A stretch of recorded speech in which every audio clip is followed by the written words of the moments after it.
Hello दोस्तों, मेरा नाम है साहिल खन्ना और आज की वीडियो शुरू करते हैं। सबसे पहली न्यूज़ है हमारी फाइनेंशियल मिनिस्टर की।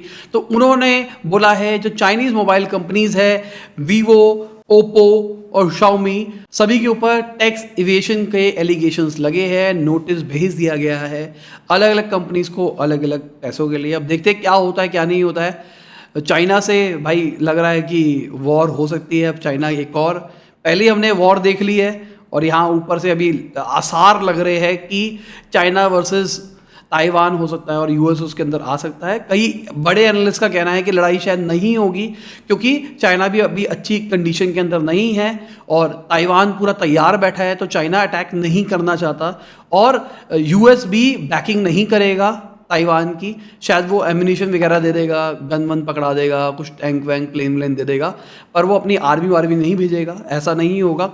मैं नहीं कह रहा हूँ कि ऐसा होगा या नहीं होगा, आइडली मैं भी नहीं चाहता कि ऐसा हो, पर कई लोगों का कहना है कि भाई शायद ये नहीं होगी, बस एक दूसरे को धमकियाँ दी जा रही है और कुछ नहीं करी जा रही है। देखते हैं, होप फॉर द बेस्ट ऐसा ना हो। अगली खबर बहुत बड़ी खबर है मेरे हिसाब से। यूपीआई की जो ट्रांजेक्शन है वो 6 बिलियन तक पहुंच गई जुलाई के महीने के अंदर। हमारे मोदी जी ने बोला है आउटस्टैंडिंग अकम्पलिशमेंट है, बहुत ही बढ़िया चीज़ हुई है। 6 बिलियन कितना होता है बताओ, उतनी नंबर ऑफ ट्रांजेक्शन बढ़ गई। अब देखो, आप सब शायद मेरे हिसाब से लोग समझ नहीं पा रहे कितनी बड़ी चीज़ है ये। टेक्नोलॉजी हमने प्रूव कर दिया है इंडिया जैसी कंट्री के अंदर और उस स्केल पे प्रूव कर दी है। अब बाकी कंट्रीज भी इसी सेम टेक्नोलॉजी को अडॉप्ट कर सकती है। जैसे हम बड़ी टेक्नोलॉजीज, बाहर की कंट्रीज वाली टेक्नोलॉजीज को हम यहाँ पे यूज़ करते हैं, वो लोग हमारी टेक्नोलॉजी को यूज़ करेंगे और ऐसा होगा क्योंकि कोई, अब मेरे को नहीं लगता इसका कोई कंपटीशन है भी। अगली खबर क्रिप्टो एक्सचेंज प्लेटफॉर्म वजीर एक्स की है। तो उनके ऊपर मनी लॉन्ड्रिंग का केस बना है। ईडी ने कहा है 2790 करोड़ रुपीस के आसपास इन्होंने किया है घोटाला। अब गवर्नमेंट ने ऐसा कहा है, अब देखते हैं क्या निकल के आता है पूरा मामला। क्रिप्टो बहुत ज़्यादा यूज़ होता है टैक्स एवेशन के अंदर और इसी चक्कर में गवर्नमेंट इसको रेगुलेट करना चाहती है। जो 1% निकाला गया था, ये सब कुछ टीडीएस वाला सीन निकाला गया था, ये सब इसलिए निकाला गया, दबाने के लिए भी निकाला गया, एक तरह से इनडायरेक्टली क्रिप्टो की ट्रेडिंग को रोकने के लिए भी किया गया इस चीज़ को। पर एक तो इस रीज़न के चक्कर में भी निकाला गया और पूरी दुनिया चाहती है कि भाई ये ब्लैक मनी, ये जो मनी लॉन्ड्रिंग होती है इसको कंट्रोल किया जा सके। क्रिप्टो एक बहुत बड़ा माध्यम निकल सकता था मनी लॉन्ड्रिंग के लिए, इसलिए शायद सारी गवर्नमेंट इसको अपोज कर रही है थोड़ा थोड़ा। वीडियो में आगे जाने से पहले प्लीज लाइक का बटन दबा दे, चैनल को कर दे सब्सक्राइब और बेल आइकन जरूर दबाए। मैं ऐसे ही बिजनेस न्यूज आपके लिए लाता रहता हूं। अगली खबर बहुत बड़ी खबर है। उबर ने अपने 7.8% स्टेक बेच दिए है जोमेटो के अंदर $392 मिलियन के। अब ये बेसिकली ब्लॉक डील है। ब्लॉक डील का मतलब आपने सारे के सारे शेयर इकट्ठे ब्लॉक करके, बहुत सारे लोग थे उनको आपस में बेच दिया, मतलब लोगों ने बल्क के अंदर आपसे लिया है। तो अगर किसी को याद हो, कुछ टाइम पहले उबर ईट्स बेचा गया था और उबर ईट्स को खरीदा गया था जोमेटो के थ्रू। अब वो डील इक्विटी डील हुई थी, उनको जोमेटो के शेयर्स मिले थे। उस डील की जो अमाउंट की वैल्यू थी वो कही जा रही थी $206 मिलियन है।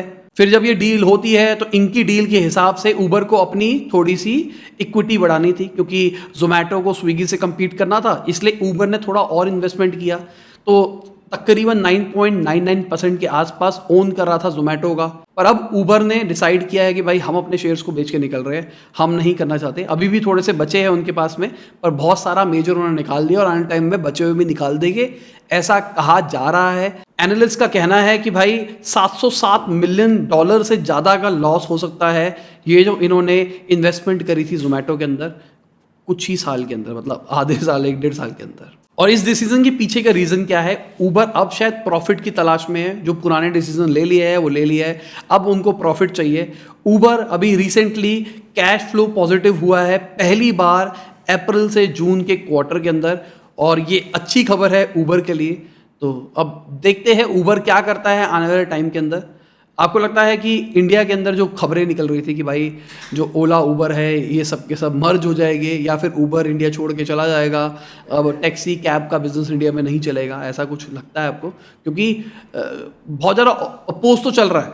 ड्राइवर्स कह रहे हैं हमारे पैसे नहीं बढ़ रहे और लोग कह रहे हैं कि भाई इतना पैसा हम नहीं देंगे। अगली खबर हमारी फाइनेंशियल मिनिस्टर की है। तो उन्होंने बोला है अगर आप बैंक से विड्रॉल करते हो तो उसके ऊपर कोई जीएसटी चार्ज नहीं है, 10 ट्रांजेक्शन्स आपकी फ्री होती है एटीएम से अगर आप निकालते हो, 5 आपके पेरेंट बैंक से और 5 अदर बैंक से।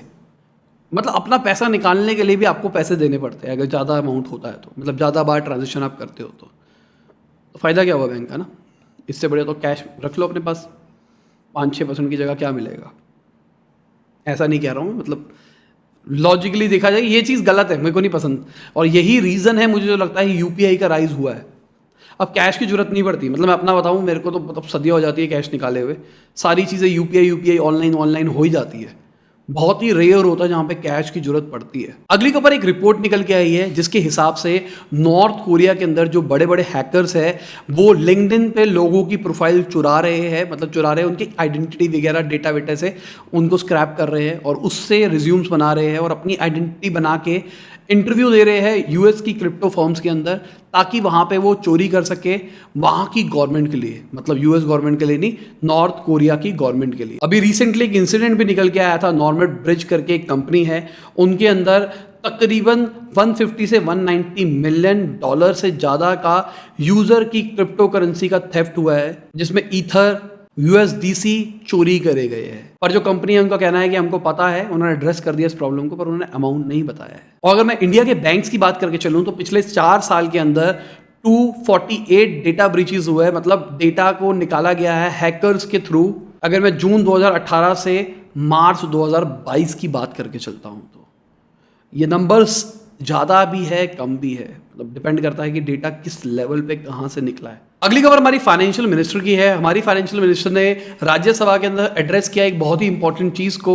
उन्होंने बताया ये जो फेक लोन वाली एप्स थी जो कि लोगों के कॉन्टैक्ट्स को निकाल लेती थी और उनके बाद आप अगर उनसे लोन लेते थे तो आपके सारे कॉन्टैक्ट्स को कॉल करती थी, उनको हरास करती थी कि पैसे नहीं दे रहे।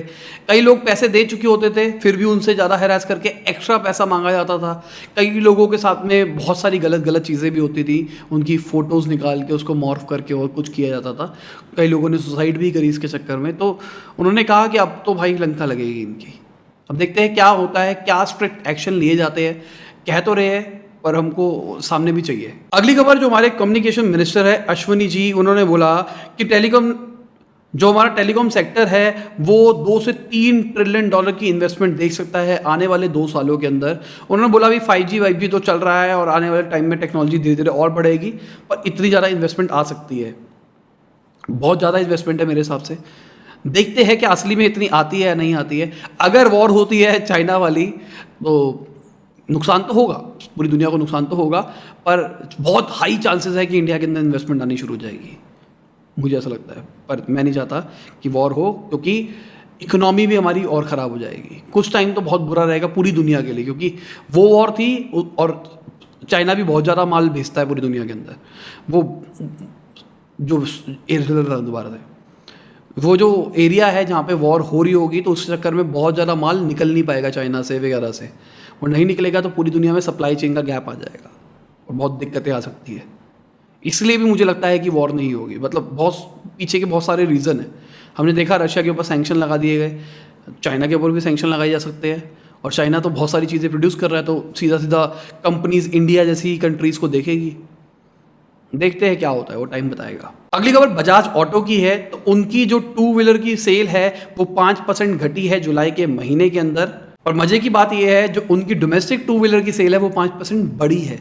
एक्सपोर्ट घटा है 14% के आसपास, पर डोमेस्टिकली बड़ा है। गुड है बुरा भी है, मतलब मिक्स है। अगली खबर अमेजॉन की है। तो उन्होंने मुंबई के अंदर एल&टी से पवई के अंदर लैंड लीज के ऊपर ले लिया है अपना डेटा सेंटर खोलने के लिए, मतलब वहां पे वो अपने सर्वर सेटअप करेंगे और आपको और अच्छी स्पीड और एक्सपीरियंस मिल पाएगा। गवर्नमेंट ने कुछ टाइम पहले ये वाला रूल बनाए थे ना कि जिन कंट्री का डेटा है वो उसी कंट्री में स्टोर होना चाहिए, तो शायद ये वही वाली बातों के लिए फ्यूचर प्लानिंग करी जा रही है कि मतलब अगर मेरी ऐप इंडियन है और इंडियन यूजर्स का डेटा स्टोर कर रहे हैं हम, तो इंडियन सर्वर में हम स्टोर करें, ना कि हम चाइना के सर्वर या यूएस के सर्वर में स्टोर करें। अगली खबर रिजर्व बैंक ऑफ ऑस्ट्रेलिया की है। तो उन्होंने भी अपने इंटरेस्ट रेट बढ़ा दिए हैं। उन्होंने अपने रेट को 6 साल हाई के ऊपर ले गए हैं 1.85% के ऊपर। अब धीरे धीरे अब देखते हैं इंडिया में बढ़ते हैं या नहीं बढ़ते, क्योंकि कुछ टाइम पहले हमारी गवर्नमेंट ने तो ये क्लियर कर दिया रिसेशन तो आ नहीं रहा है। अगर रिसेशन नहीं आ रहा है और इन्फ्लेशन कंट्रोल हो गया है तो हमारे यहाँ पे इंटरेस्ट रेट पे तो फर्क पड़ना नहीं चाहिए। ग्लोबल चाहे कुछ भी पड़े, हमारे यहाँ पे नहीं पड़ना चाहिए ना। अगर गवर्नमेंट को लगता है कि भाई सब सही है तो इंटरेस्ट रेट कम ना करे, देखते हैं, बढ़ाए ना, मतलब सॉरी, देखते हैं होता है या नहीं होता। अगली खबर गोल्ड प्राइसेस की है। तो इंडिया के अंदर गोल्ड के प्राइसेस मार्जिनली डाउन है, पर अगर हम ग्लोबली बात करके चले तो 4 वीक में हाई चल रहे हैं। ठीक है, इसका मतलब ये भी अगेन वही जो हम बात कर रहे हैं कि इंडिया की इकोनॉमी रिलेटिवली स्ट्रांग लग रही है। शायद ये भी रीज़न हो सकता है कि इंडिया वाले इतना नहीं डर रहे, इसलिए इंडिया में इतनी ज़्यादा गोल्ड की डिमांड नहीं है जितनी होनी चाहिए, जितनी दुनिया में हो रही है। अगली खबर स्पाइस जेट की है। तो उन्होंने अपने सारे पेंडिंग ड्यूज खत्म कर दिए हैं एयरपोर्ट अथॉरिटी ऑफ इंडिया से। तो कुछ टाइम पहले पैसे ना देने के चक्कर में इनको कैश एंड कैरी मॉडल के ऊपर डाल दिया गया था, क्योंकि इनका पैसा बहुत टाइम से ड्यू था। तो उन्होंने कहा था कि भाई पैसे दो हर फ्लाइट उड़ने से पहले, इसी मॉडल पर चल रहे थे। अब इन्होंने सारे पैसे पे कर दिए। अब देखते हैं क्या होता है क्या नहीं होता है। मतलब अचानक पैसे आ गए हैं इनके पास में, पहले पैसे देते नहीं थे, अब पैसे आ रहे हैं, क्योंकि डीजीसी भी इनके ऊपर एक्ट कर रहा है, एयरपोर्ट अथॉरिटी भी इनके ऊपर एक्ट कर रही थी। देखते हैं। अगली खबर इनकम टैक्स डिपार्टमेंट की है। तो उन्होंने एक गुजरात बेस्ड ग्रुप की बात करी है जहां पे 1000 करोड़ से ऊपर की ब्लैक मनी निकली है। उन्होंने बोला है कि वो कंपनी केमिकल के अंदर है, एजुकेशन के अंदर है, पैकेजिंग के अंदर है, रियल एस्टेट के अंदर है, टेक्सटाइल के अंदर है। नाम नहीं बताया उन्होंने, कौन सी कंपनी हो सकती है नीचे कमेंट में बताना। अगली खबर बहुत बड़ी खबर है मेरे हिसाब से। जो इंडिया का ट्रेड डेफिसिट है वो अगेन रिकॉर्ड हाई पे पहुंच गया है, $31 बिलियन पे पहुंच गया है जुलाई के अंदर। पिछला जून के अंदर ही पिछला रिकॉर्ड जून के अंदर ही बना था $26.18 बिलियन का। पिछला रिकॉर्ड जून के अंदर ही बना था $26.18 बिलियन का। तो देखते हैं इस चीज़ के ऊपर क्या गवर्नमेंट एक्शन लेती है, क्या हो पाता है इस चीज़ के ऊपर, क्योंकि डेफिसिट तो बढ़ रहा है और ये डरने वाली बात है हमारे लिए, रिकॉर्ड पे। और इसी के साथ आज की बिजनेस खत्म होती है। उम्मीद करता हूं आपको मजा होगा। लाइक कर देना, शेयर कर देना, कमेंट बताना वीडियो कैसी लगी। बाय, गुड नाइट, शब, खुदा हाफिज, गुड मॉर्निंग और आफ्टरनून जब भी आप वीडियो देख रहे हैं।